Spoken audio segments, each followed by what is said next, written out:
Now, the monthly cash flow plan, the most important sheet, right here it is. You ready? Monthly cash flow plan. You'll notice the very first thing on here is charitable giving, because you start with charitable giving. Now, your total right there in the center is the total of those subcategories. I'll cover that in a second. But look over onto the right-hand side where we have $366 as the total, and over on the right-hand side we have, as a percentage of take-home pay, 10%. Because we want to know in these individual categories here, for instance, if you look down there at savings, $224 is 6% of the take-home pay. We want to do that math and say what percentage is that category of our take-home pay, because we're going to look at that a little bit later. Now, here's the way it works, though. We're going to take the far left-hand column, your first column, and you add up electricity of 100, 55 of water, 75 of gas, 45 of phone, and 21 on cable. All of that adds up. Down the left-hand side to the center, just in one notch, is $296. You see that? Say yes. Yes. Okay. Then you take that center column where $296 is, and you total that all the way to the bottom of the page, and you have a page total of $2,491. Do you see that? Yes. And so that's your page total. Now, there are 3 pages to this form, and this is your overall monthly budget. At the bottom of the next page on the form, on the left, you'll see a category that's called the blow category. You need to allocate some money in your budget to blow, because you're going to blow some money. So just go ahead and put it on there. So we're doing this for 2 reasons. One is we're just admitting that life isn't perfect and we need a little bit of wiggle room. We need a miscellaneous category. The second reason we have a blow category is in memory of your former plan. Now we go over to the 3rd page of this form. Now we've got all of our page totals from page 1, 2, and 3 added up, and you notice that all 3 page totals, oddly enough, equal exactly the same amount as our income. So income minus outgo equals exactly 0. Do you think that's going to happen the first time you write it out? No. So there's going to be a little give and take, a little trial and error till you get this to balance. But you're going to stay at it till it balances. Because I had one guy come into Financial Peace, he goes, "Look, Dave, I got $479 left over. I won." No, you didn't understand.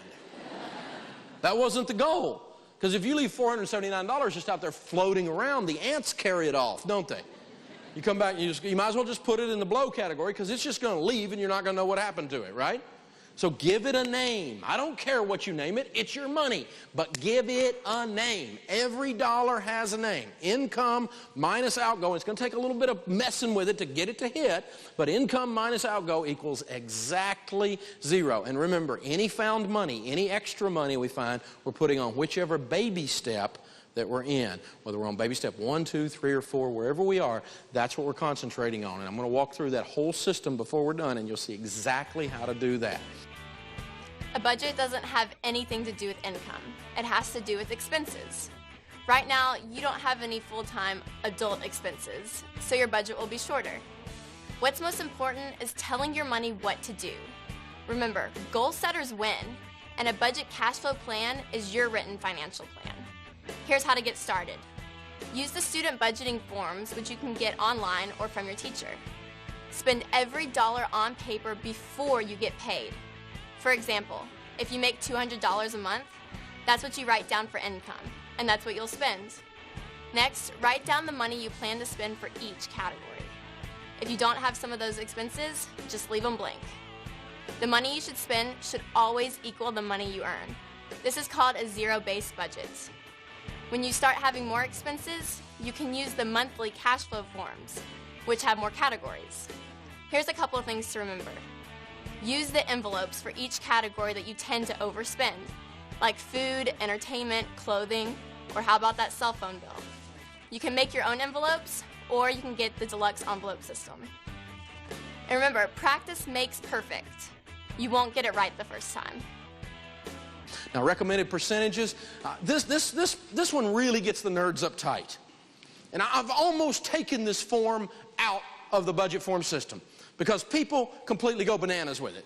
They'll send me emails like, "Dave, you have transportation on here at 10 to 15%. We're spending 15.3% on our transportation, and I'm really worried because I'm over your recommended percentages."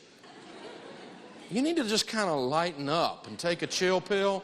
This is a recommended percentage. And it kind of changes a little bit depending on, I mean, if you don't make much money, these percentages are off. If you make a lot of money, these percentages are off. I mean, for instance, if you make like $1 million a year, I don't want you spending 10% on food.